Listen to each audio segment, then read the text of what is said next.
I never really believed in curses until the day my mother died. She left me very little. A few worn books, a locket I barely remembered, and a mirror, a tall antique mirror that had always stood in the farthest room of her old house. The room she kept locked. When the movers delivered it to my home, I didn't think twice. I set it against the wall in the upstairs hallway and forgot about it. The first night, I passed by it and I thought I saw something. Not a reflection. Not exactly. It was like the glass rippled. Briefly. Just for a second. As if someone had exhaled from the other side. I blamed exhaustion. Stress. Grief does strange things to the brain. But then, around 3:12 a.m., I remembered the time exactly. I heard something. Software. Almost gentle. It was my mother's voice. Danielle. It was faint, like it was coming from behind a door. Except there was no door, only the mirror. The next night, I stared at the mirror for a long time. Nothing happened, but as I turned to walk away, I caught something out of the corner of my eye. My reflection didn't move. I froze, slowly, very slowly. I turned back. My reflection was smiling. I wasn't. Its eyes were just slightly too wide. Its lips curled in a way that felt wrong, unnatural. Then it blinked, but I didn't. I stumbled back, nearly tripping down the stairs. When I looked again, just a normal reflection. Mine. But the moment had carved itself into my brain. It felt less like a trick of the light, and more like a warning. That night I dreamed of my mother. She was standing behind the mirror, whispering something over and over. Don't look too long. Don't listen too close, or you'll let them through. When I woke up, my nose was bleeding, and the mirror had a handprint on the inside of the glass. My mother passed away 3 years ago. Cancer. She died in the hospital, barely able to speak. Her voice was the last thing I remembered.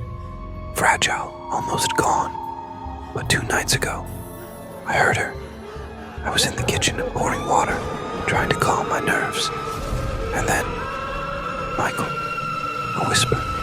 So soft I almost thought I imagined it. But I hadn't, because she said it again. Michael, come here, sweetheart. It was coming from the hallway, the one with the mirror. My blood ran cold. It wasn't just the voice, it was her tone. Exactly how she used to speak when I was a boy. Software, loving, comforting. I wanted to run. I should have. But something made me walk toward it.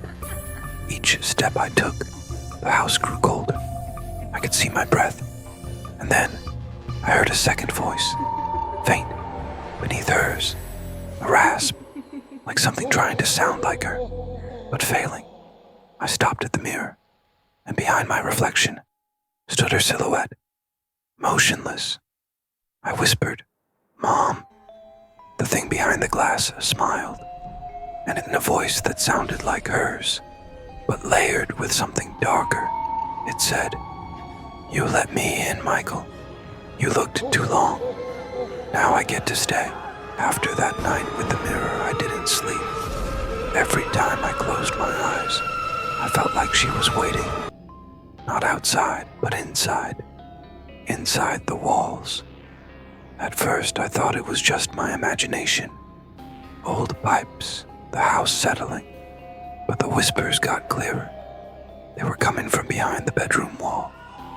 Michael, don't ignore me. I pressed my ear against the wall. Let us in. We're already here. That wasn't just her voice anymore. There were others. Many of them. Layered, hissing, whispering my name over and over again, like a prayer. I screamed, punched the wall. My knuckles bled, and the whispers laughed. I called Father Renner, the only priest who didn't hang up on me after I told him what I was hearing. He came the next day. He stood by the wall and just listened. Then, quietly, he asked, "Did your mother ever practice anything? Occult, ritual, anything forbidden?" I told him no, but I remembered something. When I was a child, I once saw her burying something in the yard, whispering words I didn't understand. He looked me dead in the eyes and said, "Whatever she invited in never left. And now, it wants you." I couldn't stop thinking about what Father Renner asked me. That memory of my mother, kneeling in the backyard, whispering in a language I didn't understand, digging with her bare hands, haunted me. The next morning I grabbed a shovel. The air felt heavy, still. Even the birds were silent. I started digging where I remember seeing her that day. About 2 feet down, I hit something. A small wooden box rotted with age and wrapped in something that looked like hair, human hair. Inside were tiny bones, teeth, and a doll made of twine and animal skin. Its eyes were burnt shut, and something black oozed from its mouth. I vomited. I couldn't help it. But there was something else, tucked beneath the doll. A folded piece of cloth with a symbol drawn in dried blood. It wasn't just some weird folk tradition. This was ritual, dark, ancient. That night the whispers turned into screams.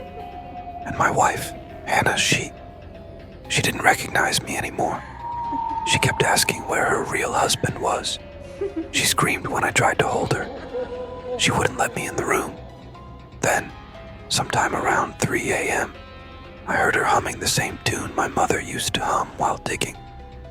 After that night, everything spiraled. Hannah wouldn't look me in the eye. She avoided mirrors. She'd sit in silence for hours, whispering under her breath, words I couldn't understand. Then came the night I found her standing in the hallway, just staring at our bedroom door. I called her name. She didn't blink, didn't move, just stood there, humming that same song. I reached out to touch her shoulder, and she turned around so fast. Her face, it wasn't hers. Her eyes were pitch black. Her mouth opened far too wide, wider than humanly possible. And the voice that came out wasn't hers. It said, "You shouldn't have dug it up." She collapsed right after. No memory of any of it. I took her to doctors, MRI, EEG, everything. They said she was fine. But each night, more strange things happened. One morning I found our family photos, all of them, with my face scratched out. Another time, she served dinner for 3, me, her, and someone else. An empty seat at the table. And when I asked who it was for, she just smiled and said, "She's already here." That's when I realized whatever came through that box, it didn't just haunt us. It replaced her. I started locking the bedroom door at night, not to keep someone out, but to keep something in. Every night I'd hear whispers from the closet, scratching inside the walls. And sometimes, when I looked in the mirror, I'd see someone standing behind me. But when I turned around, nothing. Then, one night, the scratching stopped. Instead, I heard knocking from the attic. 3 soft knocks. I didn't want to go, but something in me, or maybe something not in me, pulled me up those stairs. The air was heavy, dust in every breath, and in the far corner, a door I'd never seen before, a door that shouldn't have been there. It was old, carved with strange markings, humming, just like her. I reached out, trembling. The knob was ice cold. And then, she whispered behind me, "Don't open it, please. It's not for you." But it was too late. The door creaked open, and behind it was a hallway that couldn't exist. Too long, too dark, and lined with mirrors. Each mirror showed me, not as I am, but how I'll end. The hallway stretched on, and impossibly long. The mirrors, each one had a reflection of me, but not the me I knew, not the me I saw every day. In each reflection, I was older, more worn down, with dark bags under my eyes, face twisted in fear. And worse, some mirrors didn't show me at all. Instead, they showed her, my wife. But it wasn't her. It couldn't be. Her face was twisted like something was pulling her features into a sickening snarl. Her eyes were black, hollow voids, and her lips whispered something I couldn't hear, but I felt it deep in my chest. My legs shook. I wanted to turn back, but the door had closed behind me. And the mirrors were calling me. A voice echoed through the hall, not my wife's, but something darker. Come closer, we're waiting. I didn't want to move, but my feet, they wouldn't listen. They were drawn to the last mirror at the end of the hallway, where the whispers grew louder.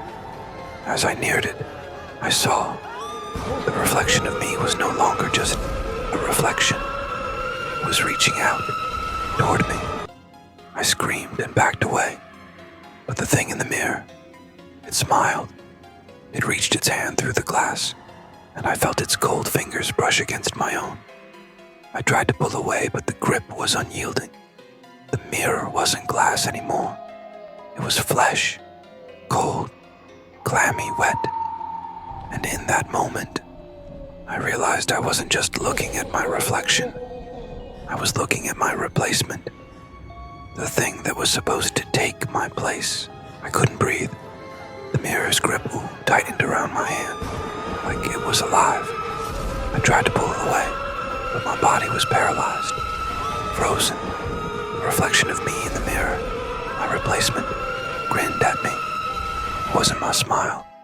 It was wrong. It was filled with malice, hunger, and darkness. I could hear my wife's voice again, faint and distant, calling my name from behind me. But I couldn't tear my eyes away from the mirror. I couldn't look back. We've waited so long for you to join us. I could feel it, the darkness closing in on me. Every breath I took felt heavier, like the air itself was being suffocated by an unseen force. I looked at her, my wife, but she wasn't my wife anymore. Her face, no, her form, was something alien, twisted by the malevolent forces that had taken control. It grinned at me, and my heart sank. I thought I'd prepared myself for this, but nothing could have prepared me for the horror of seeing her like that. You thought you could escape, she whispered, in a voice that was no longer hers. You're ours now, forever. I stumbled backward, my mind racing. What could I do? How could I fight something that wasn't human? A force so old, so powerful, that it could warp reality itself. But then, in that moment, I felt something shift inside me. A voice, my own. It wasn't in my head, though. It came from deep within my soul. You have a choice, the voice said. Not in words, but in the echo of my thoughts. I looked around. Was it the entity that spoke to me? No, it was something different. Something old. A force from beyond this world. I heard my wife's laughter, a haunting, unnatural sound that echoed in the room. What choice do you have? She taunted. You belong to us now. But the voice inside me didn't stop. You can fight. The words echoed in my mind. You can destroy the mirror, the source of it all, the thing that binds them to you. I looked at the mirror, the cursed reflection that had started this nightmare. Was that the answer? Could I truly destroy it? The room darkened further. The walls seemed to press in around me, like they were closing off every escape. I turned to my wife. Her eyes were black, voids in her skull, staring at me with a cold, predatory gleam. I couldn't run anymore. The choice had been made. With one final desperate breath, I reached for the mirror. The moment my hand touched the glass, the world shattered. The mirror cracked like ice, splintering with a sound that made my bones tremble.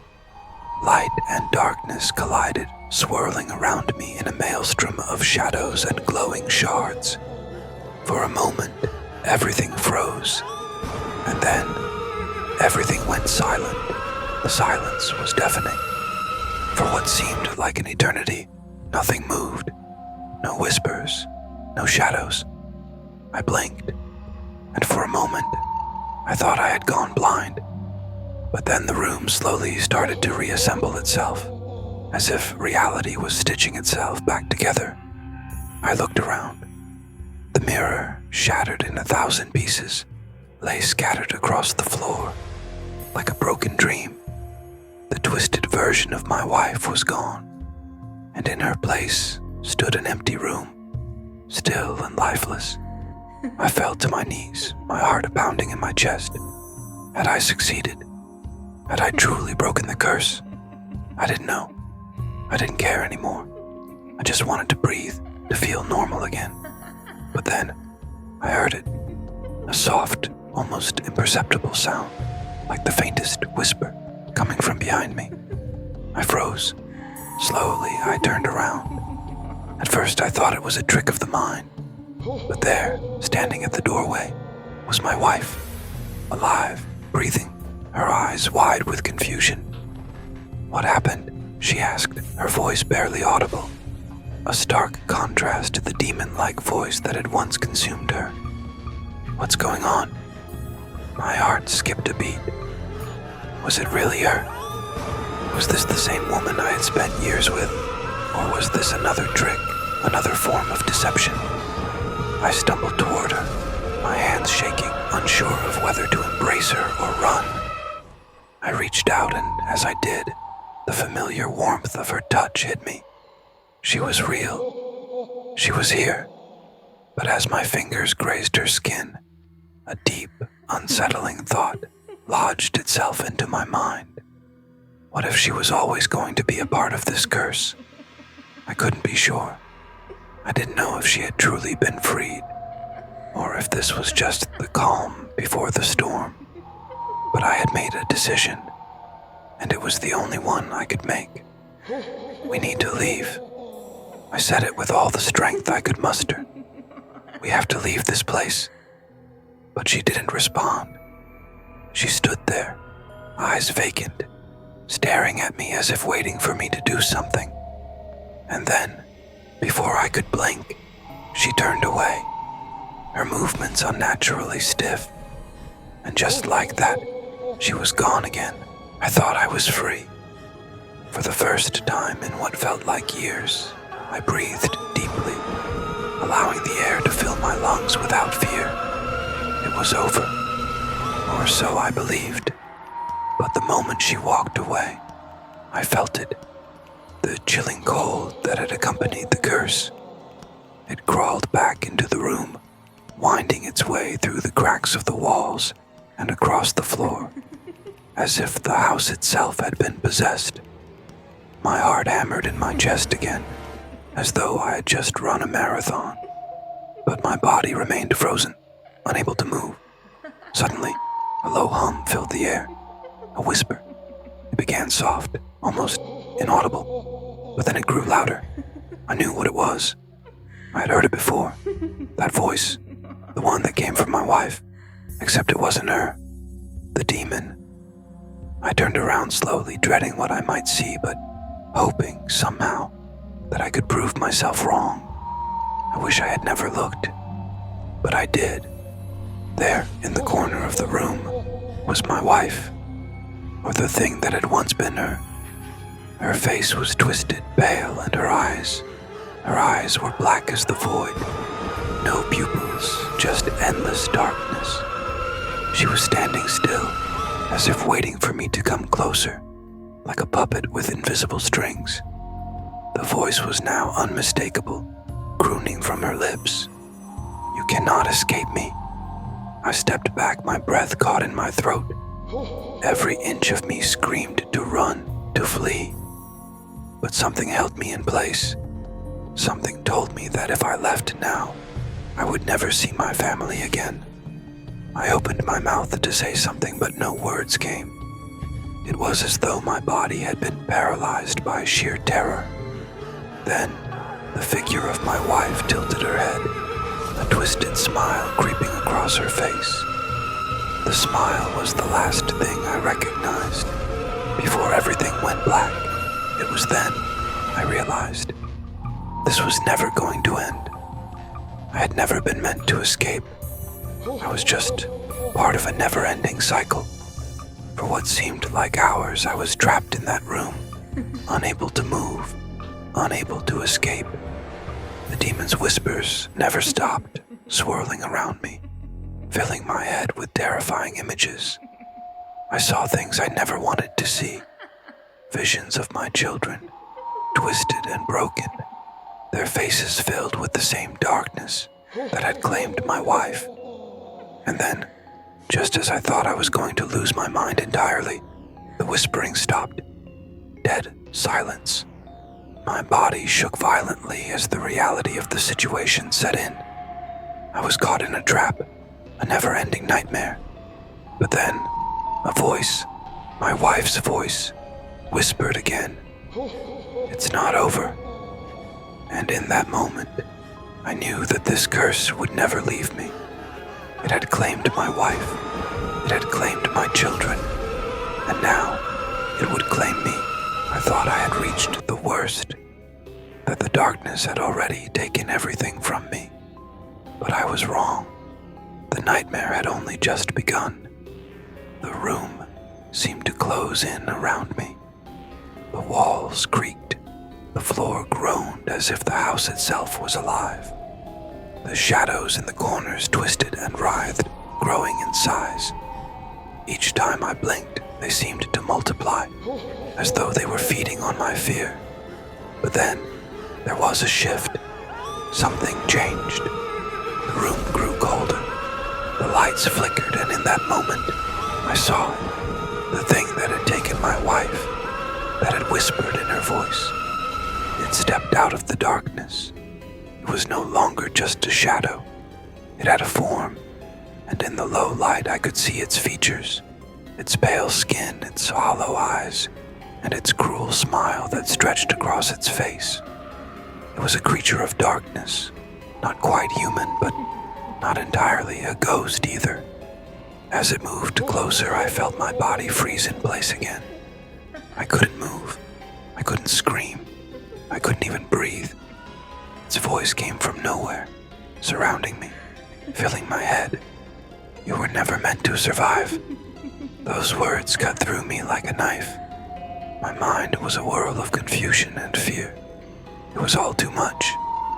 And then, it spoke again. "You are part of the curse now. You cannot escape." The darkness seemed to swallow everything, every corner of the room. The creature's shadow stretched far across the walls, reaching for me, and I felt the cold, icy grip of its presence wrap around my heart. It reached for me. I could feel its fingers, cold and sharp, graze my skin. But before it could touch me, everything stopped. The world paused. The creature stopped moving. The shadows froze, and the air around me went still. I don't know how long it lasted. Seconds, minutes. Time no longer made sense. And then, a voice broke through the silence. A voice that wasn't the creature's. It was my wife's, but not the demon's version of her. The real her.